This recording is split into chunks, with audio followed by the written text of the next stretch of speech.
Ahojte, dnešné video bude o plemene hanoverský kôň. Hanoverský kôň meria 160 až 168 cm v kohútiku. Pôvod má v Nemecku a sfarbenie akákoľvek jednoliatá farba. Hanoverské plemeno založili v roku 1735. Cieľom bolo vytvoriť plemenné kone pre miestnych roľníkov, ktorými by mohli pripúšťať svoje kobily.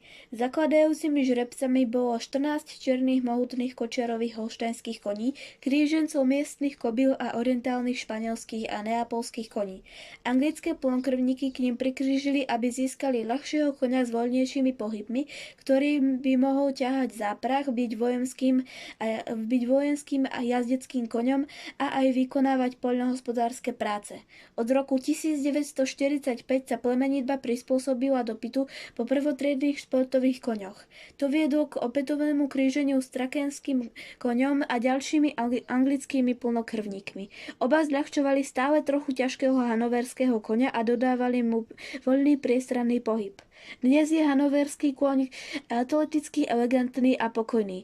Vyniká v parkourových súťažiach, ale aj v drezúre.